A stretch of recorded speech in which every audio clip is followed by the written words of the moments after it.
Hello and welcome. This is James Blanchard Cisneros at your service.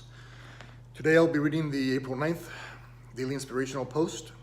The short version is just a couple paragraphs. Then I'll center myself. Then I'll make some comments on it. And I trust that it will assist both of us on our journeys. Okay, here we go. Awakening from the dream of judgment. Once you awaken, you will have no interest in judging those who sleep. For what use would we have for judgment when we realize that they are simply reciting lines from a fictional play within their own dreams? When you awaken, if you see others offering you something other than love and its expressions such as kindness, generosity, forgiveness, compassion, and understanding, you will know that they are simply dreaming. When you awaken to your loving nature, you will recall that we are all one. Our oneness, our eternal truth is love, the primary expression of God, who is all. Love is free from judgment because there's no opposite to all. If there's no opposite to love, which is all, then the only time you can be judging or believing that you're being judged is when you are asleep or dreaming. Paragraph 2.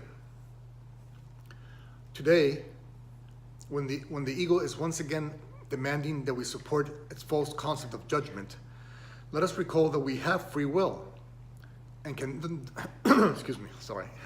and can thus decline, I won't judge myself for that, and can thus decline its request.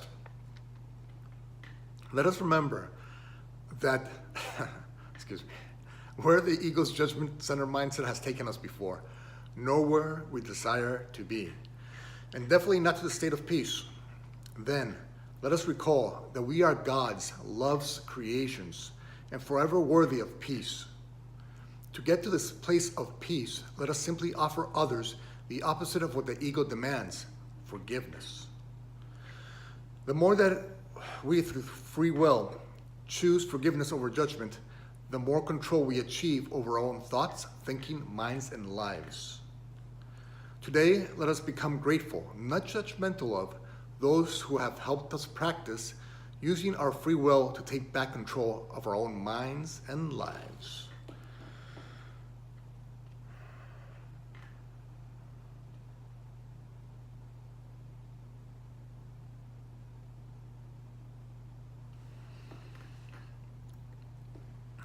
One of my favorite books, A Course in Miracles, it speaks about wisdom not being judgment, but wisdom being the relinquishment of judgment. And so, when you're being wise, so to speak, you are centered with your source. You're awakened to who you truly are. And in this state, this is a non-judgmental state, because here we see that we understand that every moment is a gift from God.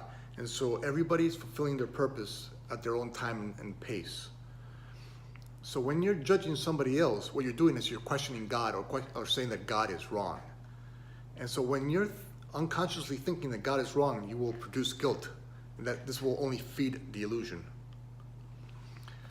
And so today, we don't have to choose. When somebody judges us, we don't have to judge them back. Because when somebody is judging us, that is simply a symbol that they're unaware of their true self, that they're not aligned with their true nature, which is love, which is non-judgment.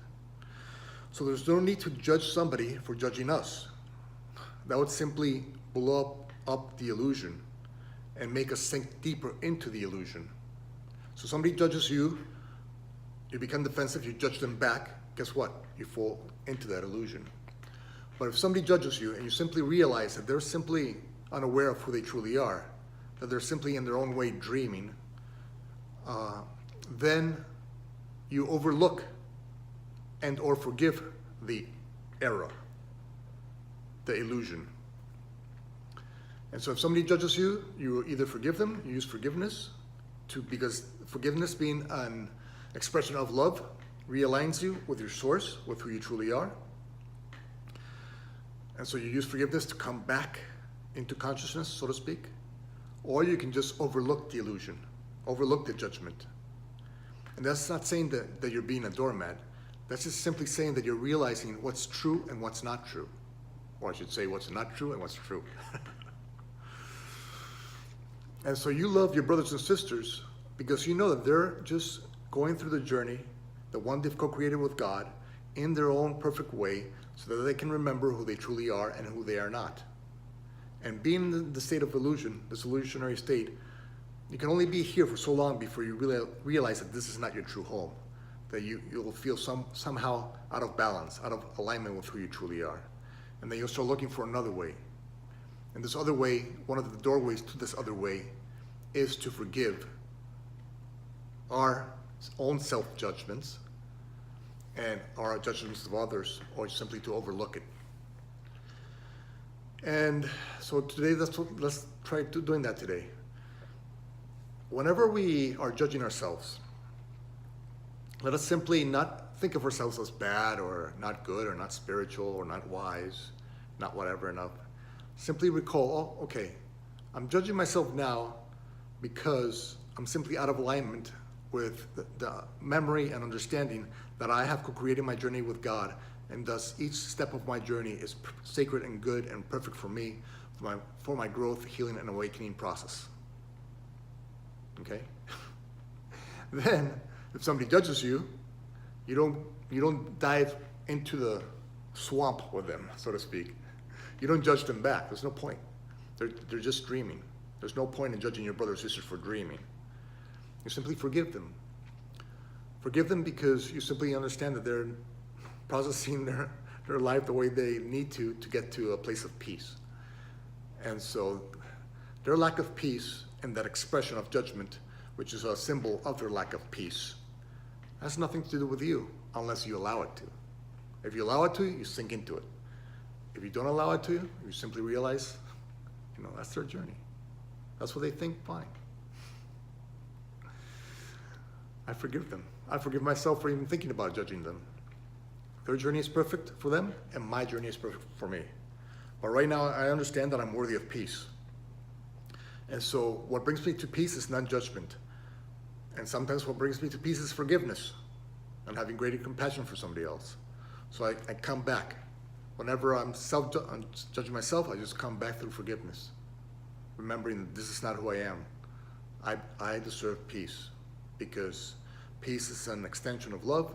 Love is my creator, and I'm love's child, and peace is just an expression of love, and so that's what I'm worthy of. And equally too, we're all one. So my brothers and sisters, even those who are dreaming or asleep to their true nature, they are equally worthy of love, of my peace. And so I offer them this because this is what I'm aligned with. And I offer them this through forgiveness, through greater compassion, through greater understanding. And when I do that, I stay aligned with my source, love, God. I reinforce that I am love because I forgive instead of judge. So I'm reinforcing my true nature. So I'm strengthening my connection with source, with God. And the more I do this, the more I practice this, the more natural this feels. And so in essence, your brothers and sisters, or those times you judged yourself, they were simply opportunities being offered to you by the universe, by God, to strengthen your relationship to Him, her source, by practicing forgiveness, by practicing non-judgment, by practicing greater compassion and understanding. All this brings you back from the illusion to your true nature, to love. And all we do is offer our brothers and sisters gratitude for offering us the opportunities to practice our own healing, and in the process, helping us awaken. So there's their participation in our life experience that is helping us awaken. So when you understand that, what else but gratitude would you have for them? And even for yourself, when you're judging yourself, all you're doing is getting to practice remembering that this is not you, that there's another way, that you can forgive yourself for your misperceptions. You can come back, forgive, remember that you have co-created your journey with God, that it's perfect for you, in the process that you are of your own awakening. Each step of it is sacred and good, and because God is love and all, He will use every one of your steps for good. So there's no need to judge any of your steps, and because we're all one, there's no need to judge anybody else's steps. And so today we just become a beacon of non-judgment. And by doing so, we become a beacon of peace. And through a state of peace, through our loving nature, that's how we treat all others. And that's how we treat ourselves even when we forget who we truly are. Okay. Thank you very much for your time. I love you very much. If you would be so kind as to like, comment, or share this message, it might help somebody someday. And I hope you enjoyed it. Again, I love you, and God willing, we will see each other tomorrow. Peace.